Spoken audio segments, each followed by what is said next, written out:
All right, today we're going to go over the Plot Protector Pro with the wireless motion sensor. Today's video we will go over all the items that comes in your kit with your purchase. The only thing that does not come with your purchase will be the 3 AAA batteries that you need for the sensor head, as well as a T-post that you can pick up at a hardware store. Everything else is provided. One of the most important things about this is the instructions. Most people don't like to read instructions, and neither do I. But I promise you, you need to read the instructions, familiarize yourself with it. It'll make it easier. And I ask that you watch the video to completion, as well as some of the other videos. It will make it much more simple for you. It's not complicated, but the first time you do something, it's a little confusing. Okay, so the first thing I want to show you is the battery. This is a 12-volt battery system. This battery that we provide is a lithium battery, not a lead-acid battery. The lead-acid batteries cost less, but they're not as good for this unit as the lithium battery. Lithium batteries will last longer per charge, as well as you will get many more charges out of them. And they also weigh less. So that's why we provide you with a lithium battery. This is about a 15 amp hour battery. The little smaller deer feeder batteries are like 7.5 amp. They will work, but not the duration that this one will. And it fits in the box quite nicely. Inside of this galvanized box is going to be the other components that it comes with that are not already mounted. So be sure and open the box and pull that out, and the instructions are inside that box. So on top here we have the siren. This is not an ordinary siren. It may look ordinary, but it has a special sound that will help you to protect your garden, food plot, or whatever it is you're trying to protect. It's got a really hard knock sound to it and a yelp. So it is 130 decibels. So we recommend that you wear ear protection while you are testing it or using it to any degree. It's very, very loud, and you will see when you try it.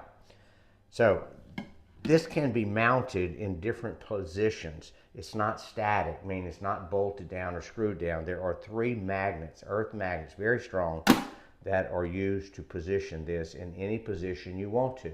You can put it on the side, the bottom, the back, wherever you want to put it. What you don't want to do is to turn the bell up. You do not want water or rain to come inside the bell. It's not going to help to think it's going to be louder or go further. Trust me, it is plenty loud in any direction you put it. But if you put it up, it's not waterproof on the inside to hold water, even though it's very water resistant. All right. Now, you'll notice there are a couple of lights. These are LED flashing lights, and it is the color of orange and white. We've done a lot of research on this, and this is the combination that works the best, that even though animals are nocturnal or colorblind, and they can still see intensities of light, but not necessarily colors of light. And it's due to the wavelength that the light produces.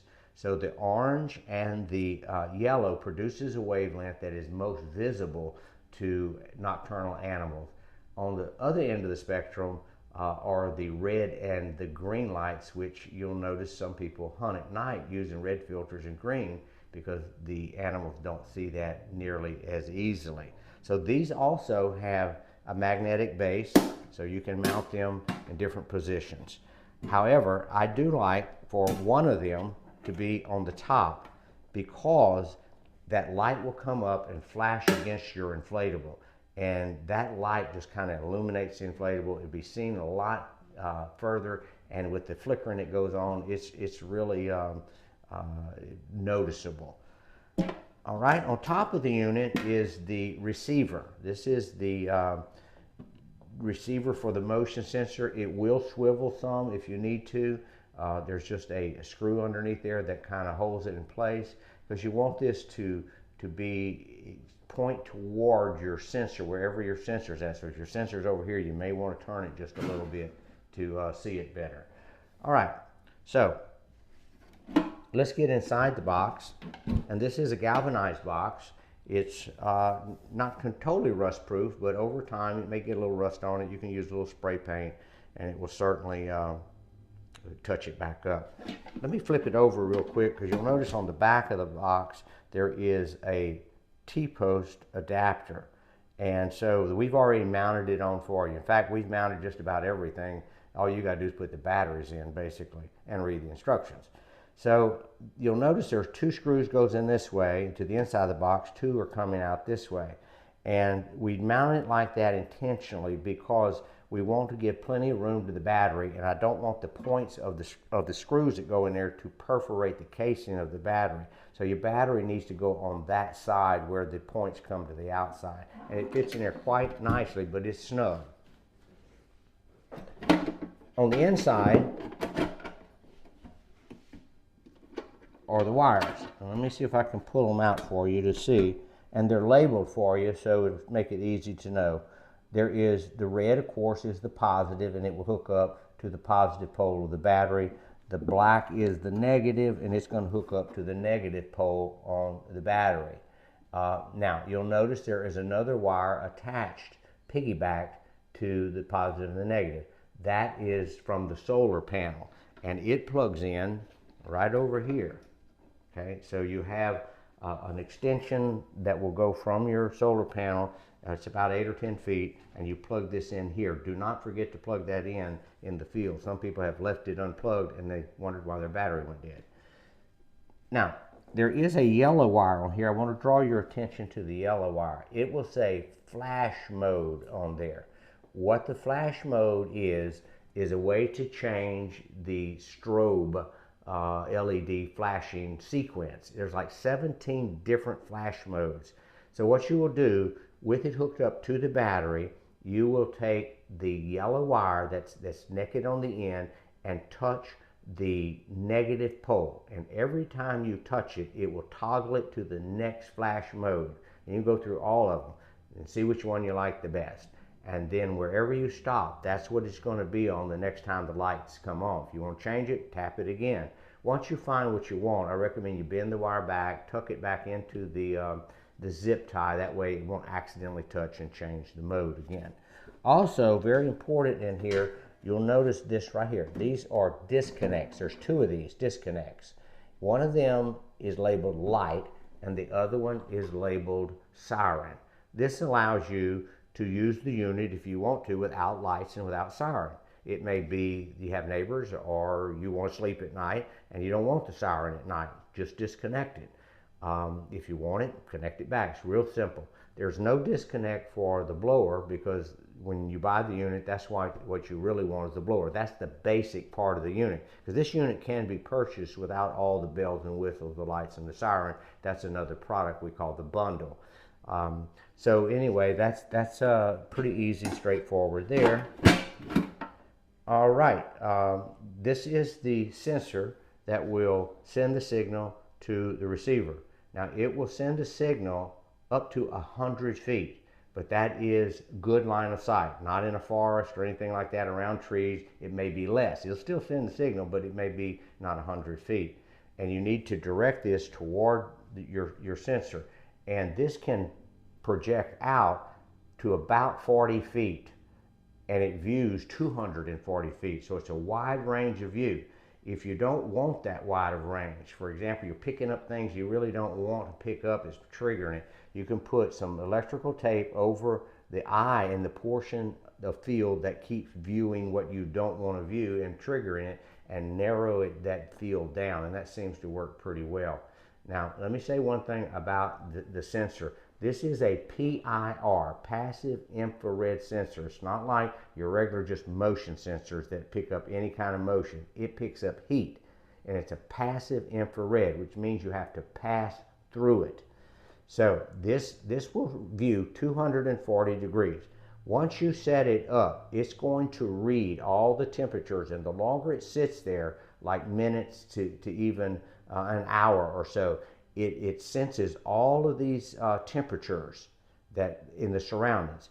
And what triggers it is when something passes through that field that breaks that temperature to where now it's a different temperature than what it had been reading. It sends a signal to the receiver that turns everything on. Okay, so that's important for you to realize. Now, a lot of times, when you're testing this, you end up walking towards it, and you're like waving your hands, like, well, why isn't it going off? You're not passing through it. You're walking towards it, and it continues to pick up the same amount of heat. It picks up differences in heat. So therefore, if a deer comes walking through and the temperature of the deer is different than the surroundings, that's what's going to trigger it.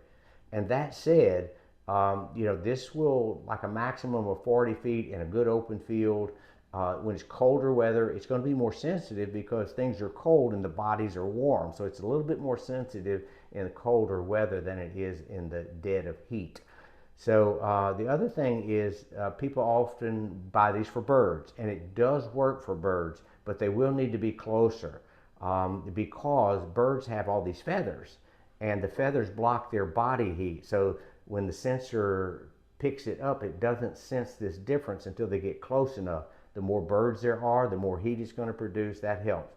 Geese, turkey, buzzards, bigger birds are a little bit better to pick up, but they may not pick them up at 40 feet. It may need to be 15, 20 feet. So don't have too much expectations about smaller things at great distances. I also want to tell you, when you turn this over, you're going to make some adjustments to the sensor. Do not use more sensitivity than is needed. Everyone wants to turn it up to maximum sensitivity when they don't need it to go 40 feet. They may only need it to go 10 or 15 feet. You're going to get more false triggers the more sensitive it is. So back it back down to a reasonable level that would help not get so many false triggers. You also have a timer on here to determine how long. I don't see any need to turn it to like to 30 minutes, 20 minutes. I usually 10 seconds. That's the shortest on here. 10, 15, 20 seconds is all you're really going to need to scare an animal off. Just depends on what you're doing with it. To pair this, it comes paired. Okay, this unit here, when you get it in the box, it is already paired to this. So don't try to pair it. It's already paired. But if you have an extra unit, which this can hold up to 5, but we only recommend a 2 or 3 kind of at max, because you get too many of them, you're going to have some false triggers and run your battery down, because it's just hard to control that many sensors. So, but if you need to pair it, all you're going to do is to put this on MAT, and I'm talking about the extra ones. MAT, push this in for 3 seconds, it's going to blink, and when it's on MAT, it's going to mate it, match it, and then you're going to turn it to PIR after it does that, and it's paired. It's pretty simple, and again, it's in the instructions. One note of caution here, the batteries go in down at the bottom of the sensor, and there's this little cage that holds 3 AAA batteries. It does not come with batteries. We recommend that you buy high quality batteries. Those cheap batteries are not going to last, and you'll be disappointed. I like lithium batteries. They're expensive, but they're going to last a long time. They will usually last 3 to 6 months, maybe even 9 months, if you don't have too many triggers going on in any given period of time. Now, once you put this in, I'm going to just show you this because it's very important. It only really goes in one way. You can kind of force it another way, but it doesn't really work. It's got to be smooth in there, and you turn it and it's level. If it's kind of cockeyed, you're not going to get a good connection, and you'll be disappointed with your unit. So it comes with a little mounting bracket. So what you're going to do, you're going to mount this. There's a couple screws that it comes with. You can mount this on a tree. You want it on anything stable.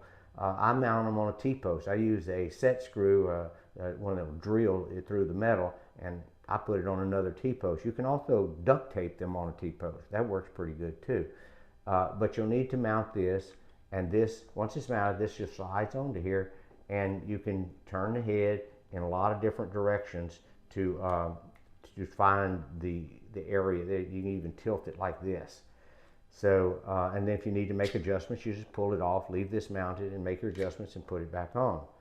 Also with it is a remote control, so if you want to do it at a distance and turn it on and off, you have the ability to do that. Okay, this is the blower. This is the 12-volt blower. Underneath it, you will notice there is a plastic mesh, and the mesh is there to keep from the inflatable accidentally getting sucked up into the blades of the fan and damaging it, and of course it not working properly. And we have mounted this on there with 4 screws. Okay, it comes with like 2 places, and we go inside the box and drill into the blower to really make it steady for you. And the one reason we do that is because you can actually extend the inflatable with a sewer and drain pipe, 4-inch sewer and drain pipe. Doesn't come with it, we don't sell it, you get it at any hardware store. Not scheduled for it, it's too heavy, it doesn't fit right. You need sewer and drain. And I would only go up about 2 feet, okay? And what this will do, the bottom part will fit over this, and on the top, you're gonna put your inflatable. It raises him up some, so that's less likely to get sucked up, and it also makes him look bigger. It's taller. If you do that, then on the top where you cut that, smooth those edges and put some tape over it or something, because you don't want to cut into your inflatable. All right, so it will come with these 2 inflatables. We give you both of them. So this one here is what we call the half crow, the little man. He's 3.5 foot tall. This is the tube that's 6 foot tall. Now, everyone likes the little man. He's real cute and he does work well, but the tube actually works a little better for most pets because it pops up quicker. It also pops more, moves more. The little man is a little bit more static and his arms kind of make a little movement, but this thing here is pretty wild. So you can try either one, and sometimes it's good to swap them. Don't leave one out there all the time. And just another note that may help you, because I've done this for quite a few years. Most everybody wants to take this and put it on the T-post at the top and in the middle of their field. It's okay, and it'll work. But what happens when you put it out there where they can see it, the deer come to the edge and they're watching it, and then when it goes off, they've already seen it, so it's less effective. The most effects you're going to get is the element of surprise. So what I do is I put cardboard down, and I put this down close to the ground where the inflatable is actually on the ground, but I want to keep it clean, and that's why I put pieces of cardboard down.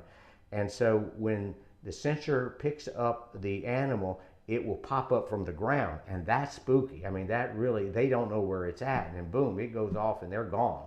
But if they see it more, and the more they see it, the more they're going to get used to it. So that's just a thought. Also, the solar panel that it comes with is a 10-watt solar panel. It's ample enough to keep this charged if you're not getting too many false triggers. Okay, so this is this solar panel will connect on this other side here. There's a connector, and there's about 8 or 10 foot of cord. I recommend that you take another T-post and put this on a different T-post. It doesn't have to be high up. A lot of people think they got to get it closer to the sun. That doesn't matter. It can be close to the ground. So you just need a little small piece of a T-post. Sometimes I'll cut one and just use a piece of it. And so, because I want less kind of up, I want more things towards the ground. And face it towards the sun on the T-post. It's real simple. This will fit in the cleft of the T-post, and there's a gasket that's provided for you in your kit, and you'll tighten that down. It's like a hose gasket. And then you can swivel this around until it points toward the south sun. You don't need to do any of this. If your T-post is level, it's going to be at the right angle. And be sure and connect it before you leave your project. Also in the back, there is a little controller here, and that keeps it from overcharging. And it also has a little indicator for red when it's charging and green when it's fully charged. So I think I've gone over everything that there is. So go through it, give it take a little time with it, experiment with it before you go out into the field, and we think you'll be very successful with it. If you have any problems, troubles, please call us. We'll be glad to take care of it for you. Thank you for watching the video.